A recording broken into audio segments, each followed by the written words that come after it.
नमस्कार दर्शकों, जेके प्राइम में आपका स्वागत है और मैं हूं विनोद कुमार। दर्शकों, यूरोपियन डेलीगेशन वापस चले और आपको बताते चले कि यूरोपियन डेलीगेशन ने कल कश्मीर के लोगों को नब्ज़ टोली थी। कश्मीर में जीते हुए डीडीसी सदस्यों से मुलाकात की, बाकी दीगर लोगों से भी बातचीत की और बाकी अधिकारियों से भी उन्होंने विस्तार से बातचीत की। लेकिन आज दिन था जम्मू का। जम्मू के लोगों को भी खासा उत्साह था कि ये डेलीगेशन क्या चाहता है और इस डेलीगेशन के साथ किस तरीके से बातचीत की जाए।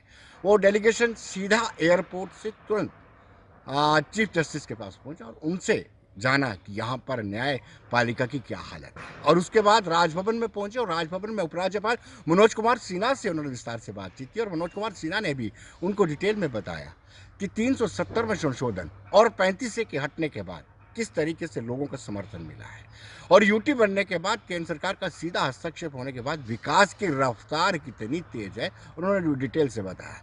सैन्य अधिकारियों और पुलिस अधिकारियों ने भी डिटेल से उनसे बातचीत की। राजभवन से वो सीधे एक निजी होटल में पहुंचे और निजी होटल में उन्होंने डीडीसी, वीडीसी, पंचायत के सदस्यों और साथ ही साथ अधिकारियों से बातचीत की, विस्तार से बातचीत की। उन्होंने जानना चाहा कि आखिर क्या बदलाव डीडीसी के चुनाव के बाद आया है और उनको डिटेल में उन्होंने बताया भी। आइए देखते हैं।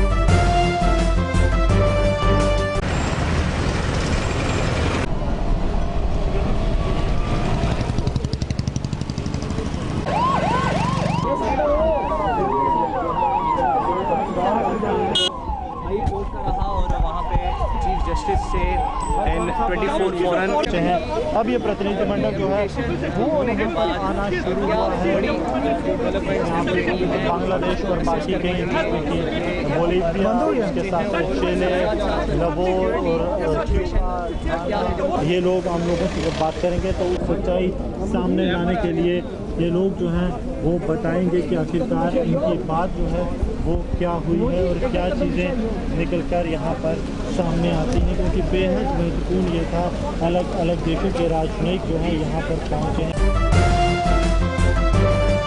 दर्शकों, उनसे मुलाकात के बाद मेयर हो, बाकी दिगर हो, उन्होंने बताया कि वाकई में डीडीसी के चुनावों के बाद बदलाव आया है। सरकार चाहती है कि सत्ता का विकेंद्रीकरण हो, जमीनी सतह पर विकास पहुंचे और विकास ईमानदाराना तरीके से किया जाए। और सदस्यों का कहना है कि उनको मुलाकात के बाद वाकई में लगा कि कुछ बदलाव जम्मू कश्मीर यूटी में हो रहा है।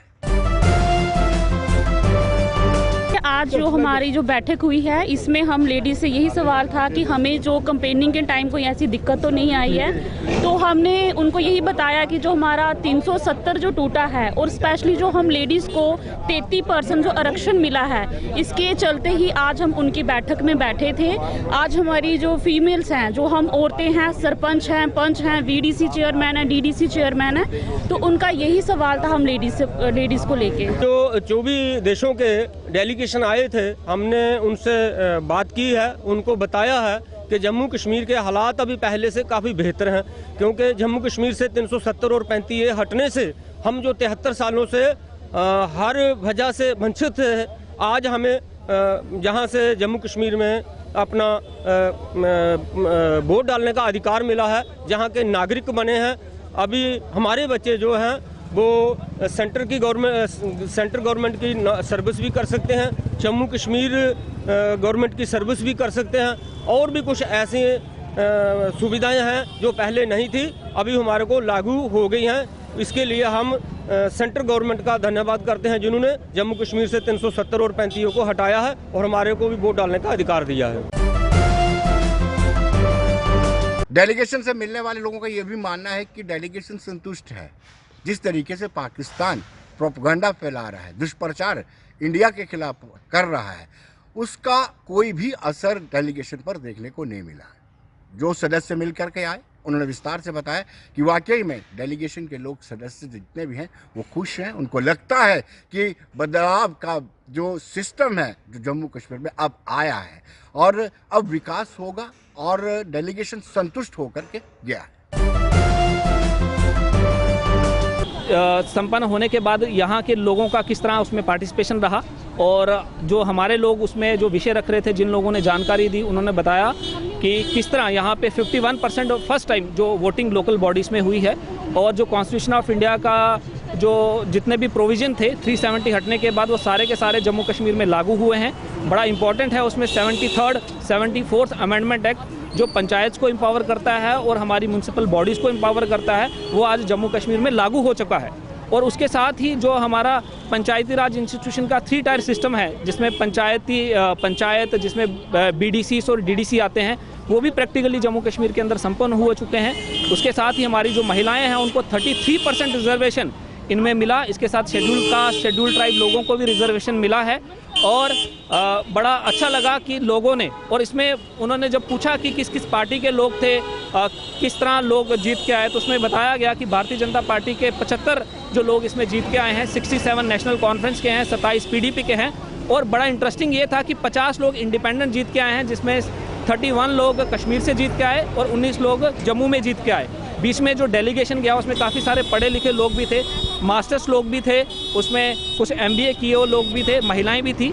और विशेषकर इंटरेस्ट की बात यह है कि वेस्ट पाकिस्तानी रेफ्यूजी और वाल्मीकि समाज के लोग, जिनको फर्स्ट टाइम जम्मू कश्मीर के अंदर वोटिंग राइट मिले हैं एक्सेप्ट लोकसभा इलेक्शन, वो भी इस डेलीगेशन का हिस्सा थे। वो पूरे देश के बारे में, खास तौर पे ये 370-35 के बारे में भी उन्होंने पूछा, तो हमने उनको पूरी डिटेल में बताया कि इससे कोई नुकसान नहीं हुआ है, बड़ा ही अच्छा काम किया है और हमारा देश एकजुट है। तो जहाँ कुछ हमारे नेबरर हैं जो चाहते हैं शांति फैलाना, लेकिन हम देश के लोग एक गुलदस्ते की जरा हर कौम के लोग यहाँ रहते हैं और प्यार से रहते हैं। दुनिया में सबसे खूबसूरत जो हमारे हिंदुस्तान में जम्मू कश्मीर है, तो ये टॉलरेट नहीं कर पा रहे हैं जो हमारे बिल्कुल नेबरर हैं, तो उनको जेलसी है, वो पूरे विश्व में अशांति फैलाना चाहते हैं। हम चाहते हैं, उनको बोला हमने कि हम चाहते हैं कि हम सब मिलके देश को शांति बहाल करें देश के अंदर। और रिफ्यूजियों के बारे में बात हुई, ST के बारे में बात हुई, पहली बार है। और सब ने बड़े अच्छे माहौल में खुशी जाहिर की है। जैसे महिलाओं ने कहा है कि हमें 33% रिजर्वेशन पहली बार मिली, और वेस्ट पाकिस्तानी रिफ्यूजीज ने उनके डेलीगेशन ने कहा है कि हमें पहली बार वोट डालने का राइट मिला है। और उसके साथ ST कम्युनिटी, उन्होंने कहा है कि हमें 10% रिजर्वेशन, पॉलिटिकल रिजर्वेशन जो मिली है, बहुत खुशी महसूस की है। उन्होंने दूसरी बात कही है कि आपको कैसा लग रहा है इस इलेक्शन में लड़ के, लोग कैसा फील कर रहे हैं। तो उन्होंने कहा, लोगों ने कहा है कि ये इलेक्शन लड़के हमें खुशी महसूस हो रही है। और खसूसन जो वोटर है हमारा, जो ग्रास रूट पे लोग हैं, वो बहुत खुशी महसूस करते हैं कि उनके जो दिनचर्या के जो उनके मसले होते हैं वो हल होंगे। क्योंकि असेंबली में जो MLA जीतता तो बड़ी दूर का उनके साथ बड़ी नज़दीकी नहीं होती थी। अब पंच सरपंच उनके घर के साथ रहता है, BDC का मेंबर उनके साथ रहता है, DDC का मेंबर उनके साथ रहेगा, और चेयरमैन के पास उनकी डायरेक्टली अप्रोच होगी। और जितने भी डेवलपमेंट के काम है वो चेयरमैन के काउंसिल में आएंगे और बड़ी जल्दी उनका फैसला और पूरी ट्रांसपेरेंसी के साथ जो काम होंगे, सिस्टम चलेगा, तो लोगों को बड़ी खुशी महसूस होती है। DDC के चुनाव पहली बार हुए, इसके बारे में बात। देखिए, पूरे देश में लगभग 20 बार ये चुनाव हो चुके हैं। जो उन्होंने सवाल पूछे कि आपको 370 और 35 टूटने के बाद क्या फ़ायदे हुए हैं, और जहाँ अभी जो इलेक्शन हुए हैं उसमें आपने कब वोट डालने का हक मिला, आप कैसा महसूस करते हैं। तो हमने उनको बोला कि हमारे को तकरीबन 72-73 साल हो गए थे जब से हमारे को यहाँ की नागरिकता नहीं थी, ना हम वोट डाल सकते थे, ना हमारे को कोई नौकरी करने का हक था। और अभी हम बहुत खुश हैं कि जब से 35 और 370 टूटी है, और हम अभी डोमिसाइल भी हमारे बन गए हैं, हम वोट भी पहली बार डाले हैं, और हम बहुत खुशी महसूस करते हैं। और हम प्रधानमंत्री और गृह मंत्री का धन्यवाद करते हैं जिन्होंने हमारे को यहाँ की आज़ादी दिलाई। दर्शकों, प्रॉपर्टी टैक्स अभी लगा नहीं है, लेकिन इस पर सियासत लगातार तेज होती जा रही है। आज फिर, हालांकि कल हमने आपको बताया था कि पूर्णिमा शर्मा जो डेप्यूटी मेयर हैं, उन्होंने स्पष्ट कर दिया था कि टैक्स नहीं लगेगा, लेकिन आज फिर रमन भल्ला और बाकी दीगर लोगों ने कहा कि कहीं ना कहीं टैक्स लगाया जा रहा है। और पंजाब के लोगों को हम धन्यवाद देते हैं कि जिन्होंने भारतीय जनता पार्टी को उखाड़ फेंका और खुशी। आए दिन कोई ना कोई, चाहे रोड टैक्स हो, चाहे GST हो, चाहे CST हो, हर एक जगह पे महंगाई की मार के आवाम परेशान है, लोगों में गुस्सा यहाँ पे है। कांग्रेस ने इस चीज़ को यहाँ पे उजारा है और लगातार हमारी प्रोटेस्ट डिमॉन्स्ट्रेशन यहाँ पे चल रही है। लेकिन पूरी तौर पे ये सरकार जिस ढंग से महंगाई को काबू करने में फेल यहाँ पे हो गई, भाजपा की नीति, जन विरोधी नीति यहाँ पे थी, वो खुल के सामने यहाँ पे आ गई। वहाँ पे ट्रस्ट डेफिसिट का मामला भी सामने आया कि लोग किस पे विश्वास करें। गवर्नर साहब कुछ और कहते हैं, ब्यूरोक्रेसी कोई और आप फरमान जारी करते हैं, लेकिन उनके करिंदे नीचे से कोई और सिग्नल दे रहे हैं। कन्फ्यूजन देने वाले सिग्नल लोगों को यहाँ पे दी जा रहे हैं। लोग असमंजस स्थिति में हैं। गवर्नर साहब को फौरी तौर पे क्लियर कर कहना चाहिए। जिस ढंग से उन्होंने पहले कहा था कि कोई प्रॉपर्टी टैक्स नहीं लगेगा, उसके बावजूद भी ऑर्डर निकला, लेकिन उस चीज़ को, उसकी आवाज़ को बुलंद करने के लिए पूरी कांग्रेस की लीडरशिप वचनबद्ध है और हम आखिरी दम तक इसकी लड़ाई लड़ेंगे और गवर्नर साहब से यही आग्रह करेंगे कि फौरी तौर पर इस टैक्स को रोल बैक किया जाए। दर्शकों, जो कांग्रेस के कॉरपोरेटर्स हैं उन्होंने भी बड़ी रिजेंटमेंट शो की है। उनका भी ये कहना है कि टैक्स किसी भी सूरत में लगने नहीं दी जाएगा। उनका तर्क है कि पेट्रोल डीजल के दाम लगातार बढ़ते जा रहे हैं, पेट्रोल डीजल में लगातार इजाफा होता जा रहा है, महंगाई चरम सीमा पर है, उस पर प्रॉपर्टी टैक्स लगाया जाना बिल्कुल उचित नहीं है। और जहां भी लगना चाहिए, हमने सेंटर की तरफ जो प्रॉपर्टी टैक्स को लेकर के हमने रखी गई है प्रॉपर्टी। मैं चीफ विप कांग्रेस से द्वारका चौधरी और मेरे साथी कॉरपोरेटर्स जम्मू म्यूनसिपल कॉरपोरेशन में सब हम जहां मौजूद हैं और जो प्रेस कॉन्फ्रेंस जो आज की हमने रखी थी, ये जो बिल अभी नया प्रॉपर्टी टैक्स का लेकर के आए हैं उसके विरोध में हमने प्रेस कॉन्फ्रेंस रखी है। हम इस बिल के खिलाफ विरोध करते हैं इसका, और इसका जब भी हमारे हाउस में आएगा हम डट कर इसका पूरी ताकत के साथ इसको वापस करने का जो है काम करेंगे और इसको पास नहीं होने देंगे। हमारी अपील है पहले ही इस सरकार से कि इस बिल को वापस कर लीजिए, अदरवाइज़ इस बिल का जो है वो आप ये बड़े पैमाने पर इसकी स्ट्राइकें होंगी और हम लोग जो हैं इसके प्रोटेस्ट करेंगे। दर्शकों, किश्तवाड़ की बात करें तो किश्तवाड़ में चेयरमैन जो है वो नेशनल कॉन्फ्रेंस का बना है और वाइस चेयरमैन जो है कांग्रेस का बना है। हालांकि लास्ट टाइम जब इलेक्शन होने थे तो कोरम पूरा नहीं हो पाया था, भाजपा के लोगों ने कहीं ना कहीं उस वक्त वह कोरम पूरा नहीं होने दिया था, लेकिन इस बार कोरम पूरा था और इलेक्शन भी हुए। एक एक्स्ट्रा कामयाबी हमारी इंशाल्लाह।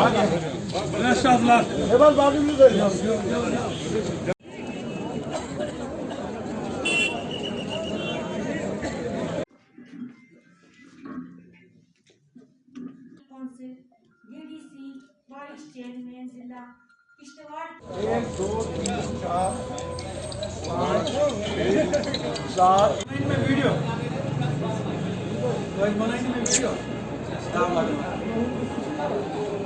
और वाइस चेयरपर्सन डीडीसी काउंसिल के इलेक्शन थे आज।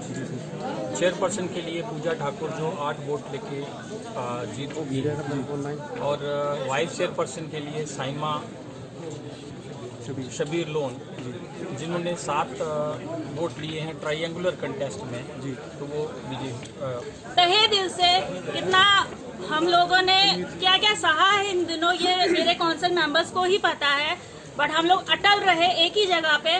मैं इनका सारा श्रेय अपनी जीत का जो है अपने मेंबर्स को देना चाहूँगी और अपने लोगों का भी जिन्होंने मुझे इलेक्शन में जिता के एज ए डीडीसी मेंबर यहाँ भेजा, और पार्टी और मेंबर्स जिन्होंने मुझे नॉमिनेट किया चेयरमैन के लिए और मैं जीती भी।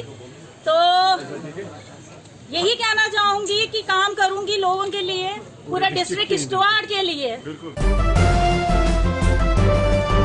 दर्शकों, अब हम बात करेंगे डीडीसी के चुनाव को लेकर के। तो डीडीसी में रामबन में भी और किश्तवाड़ में भी नेशनल कॉन्फ्रेंस ने अपना परचम फहराया है।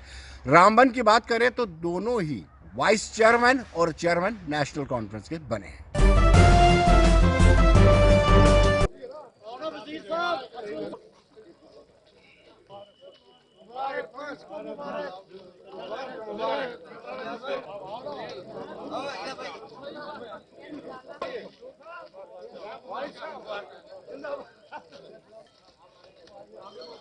बहुत ही कठिन वक्त रहा हमारे ऊपर, लेकिन आज अल्लाह का करम है कि आज हम इस मिशन में, जिस मिशन में हम चले थे वहाँ हम कामयाब हो गए।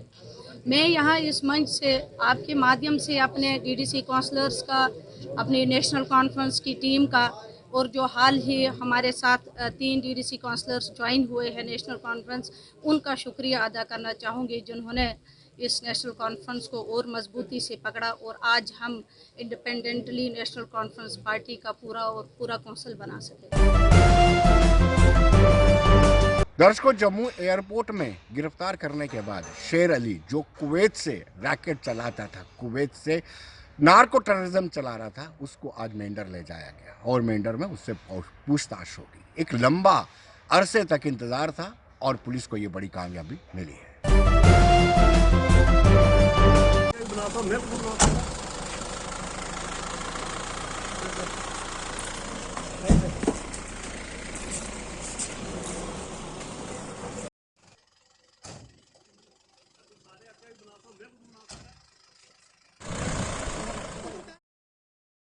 शेर अली वहाँ कुवैत में बैठ कर के पाक हैंडलर्स जो हैं उनके इशारों पर यहाँ के जो ओजी लुलू नेटवर्क जो है उसको रिवाइव करना चाहता था।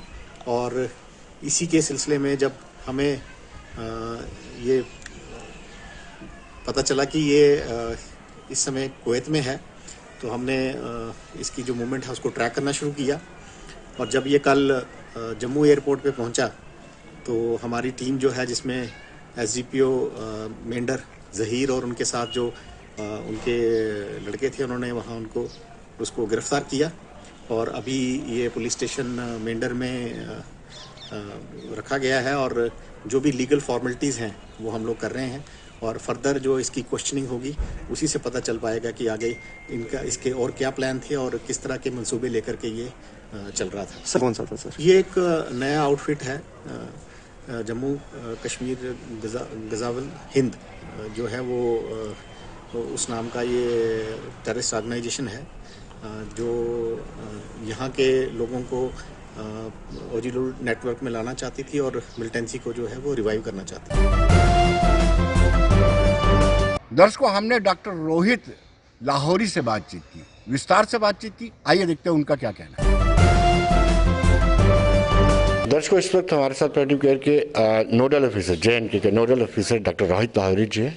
बड़ी मेहनत मशक्क़त के बाद आज इनको यहाँ पर वो सभी इक्विपमेंट मिले हैं जिनकी ज़रूरत थी। डॉक्टर साहब, शुरुआत में हम आपसे ये पूछते हैं कि आम या लेमैन की भाषा में आप मुझे बताएंगे पैलेटिव केयर है क्या? विनोद जी, देखिए, पैलेटिव केयर ऐसा है कि जिसको हम कहते हैं सपोर्टिव केयर, ये टर्मिनल केयर है। आपको पता है कि जैसे बहुत सारी डिजीज़ हैं, पर्टिकुलरली कैंसर की डिजीज़ है, स्ट्रोक्स है, एल्जीमर्स है, कार्डियोवैस्कुलर डिजीज़ है, बहुत सारे रेनल डिजीज़ हैं जिसको एंड स्टेज रेनल डिजीज़ कहते हैं, जहाँ पे आपको पता है कि मतलब पेशेंट की अब रिकवरी के चांसेस नहीं होते हैं और पेशेंट में पेन बहुत ज़्यादा होती है, एंग्जाइटी, बहुत सारी सब चीज़ें जो है वो क्यूमुलेटिवली फैक्टर काम करते हैं। तो उन सब चीज़ों को देखने के बाद मतलब ये एक फॉर्म बना है इस टाइप का कि एक सपोर्टिव केयर की बहुत ज़रूरत है। जब मतलब आप समझिए एक ऐसी सिचुएशन हो जाए कि जब आपको एक डॉक्टर साहब कहते हैं कि आपके अपने नियर एंड डियर कोई पेशेंट है, वो कहेंगे अब हमारे पास कोई भी इसका इलाज नहीं है, आप इनको घर ले जाइए, सेवा कीजिए। तो एक इंसान भी बहुत लाचार हो जाता है कि मैं घर ले जाऊँ, उसको सेवा करूँ, इसकी बाकी प्रॉब्लम्स है उनको कौन एड्रेस करेगा? तो मतलब उसके पेन है, उसको कौन एड्रेस करेगा? उसको भूख नहीं लग रही है, उसको कौन एड्रेस करेगा? क्या क्या बाकी से बेड सोर्स हैं, उसको कौन एड्रेस करेगा? तो उन सब चीज़ों के लिए एक नई ब्रांच ऑफ मेडिसिन है जिसको पैलेटिव केयर कहते हैं। तो वो पैलेटिव केयर मेडिसिन में इन सब चीज़ों को हम सपोर्टिव केयर के तहत एक सामने लाया हो। और ये एक कोई मतलब ये कोई ऐसा चीज़ नहीं है कि जो सिंपली मैं कह रहा हूँ, तो ये एक फुल फ्लैजेड नेशनल प्रोग्राम है जो अब एप्लीकेबल हमारे JNK में भी हो चुका है। ये नेशनल पैलेटिव केयर प्रोग्राम करके और इस प्रोग्राम में आने वाले टाइम में सेंटर्स जो हैं वो बनाए जाएंगे पूरे जम्मू कश्मीर में। और वहाँ पे अभी जैसे आपने देखा कि आपने ये फर्स्ट सेंटर हमारा यहाँ पे बना था जो 2019 में हमने सेंटर स्टार्ट किया था यहाँ पे, तब तो कम हमारे पास स्पेस भी कम थे, इक्विपमेंट्स कम थे, मैन पावर कम था। हमारे मैन पावर भी है, इक्विपमेंट्स भी आपने देखे हैं सारे लेटेस्ट। क्या क्या इक्विपमेंट इस वक्त हैं, दर्शक ये जानना चाहते हैं? देखिए, हमारे पास इस समय एक 10 बेडेड वार्ड है जो डेडिकेटेड है इस समय, जो पैलेटिव केयर के लिए ही टोटली डेडिकेट किया हुआ है government of Jammu and Kashmir ने, विच वॉज इनॉग्रेटेड बाय हमारे फाइनेंशियल कमिश्नर अतुल डुल्लू जी ने। और 10 बेडेड वार्ड जो है, अभी आपके माध्यम से मैं दर्शकों को ये बता दूं कि हमने करीबन मोर देन 130 to 150 पेशेंट्स के करीब करीब एडमिट किए थे आज तक इस वार्ड में, जिनको हम यहाँ पे हर किस्म की सुविधा दे रहे हैं। पर्टिकुलरली जो पेन की सुविधा है, जो टर्मिनल इल स्टेज में पेन की सुविधा होती है, हमारे पास फ्रीली अवेलेबल जो है ओपियोइड्स, जिसको आप मॉर्फिन कहते हैं, जो अवेलेबल इतनी इजीली कहीं पे भी नहीं होता है, मार्केट में तो होता ही नहीं है, हमारे पास है वो अवेलेबल। अदर दैन दिस कोई हमें इंटरवेंशनल प्रोसीजर करने की ज़रूरत पड़ती है पेन में, हम वो भी करते हैं। हॉस्पिटल फुल्ली इक्विप्ड है इन सब चीज़ों के लिए इस समय, और आपने देखा है कि हमारे 10 बेड्स हैं, वेल इक्विप्ड है, मॉनिटर्स लगे हुए हैं, हाई फ्लो ऑक्सीजन लगे हुए हैं, हाई फ्लो ऑक्सीजन लगे हैं, सब कुछ लगा हुआ है। यहाँ तक कि मतलब जो भी मैं कहता हूँ कि जो टर्शरी हॉस्पिटल में बेस्ट से बेस्ट सुविधा होती है वो हम यहाँ पे दे रहे हैं। मैंने देखा यहाँ पे मोबाइल आपके पास वेंटिलेटर भी है। वेंटिलेटर को बड़ा ह्यू एंड क्राई होता है। अगर हम मेडिकल कॉलेज में देखेंगे तो आए दिन अटेंडेंट और डॉक्टर्स के बीच में स्कफल भी होता है कि हमें वेंटिलेटर मिल जाता तो हमारा। आपके यहाँ 10 बेडेड में मैंने देखा यहाँ पे मोबाइल वेंटिलेटर्स भी। बिल्कुल, देखिए ऐसे Vinod ji, usually palliative care में वेंटिलेटर्स का बहुत कम यूज होता है, क्योंकि क्या होता है कि पैलेटिव केयर में आप पैलेशन दे रहे हैं, सपोर्ट दे रहे हैं, तो वेंटिलेटर की जरूरत बहुत कम पड़ती है। फिर भी हम लोगों को इतना अच्छा इक्विप किया है गवर्नमेंट ने, गवर्नमेंट की तरफ से जो हमारे को इंस्टीट्यूट्स मिले हुए हैं और या हमें एड्रेस किया उन्होंने प्रॉपरली, तो उसमें उन्होंने वेंटिलेटर भी हमारे पास रखे हुए हैं। इनकेस हमें कहीं नीड पड़े, ऐसे पेशेंट को कभी नीड पड़े वेंटिलेटर की, तो डेफिनेटली हम वेंटिलेशन दे सकते हैं। अदर दैन दिस हमारा हॉस्पिटल जो है, मैं as a spokesman of the hospital की बात कर रहा हूँ, पर जो हमारा हॉस्पिटल है वेल इक्विप्ड है विद वेंटिलेटर्स भी, तो वो सब सुविधाएँ हमारे पास है यहाँ पे। डॉक्टर साहब, आपको नहीं लगता कि इसका प्रचार करने की ज़रूरत है? क्योंकि पैलेटिव केयर को लेकर के लोगों की जानकारी नहीं है। लोग अपने पेशेंट को घर ले जाते हैं, डॉक्टर कहते हैं जी चलिए आप घर में सेवा कीजिए। इसकी प्रचार की ज़रूरत है।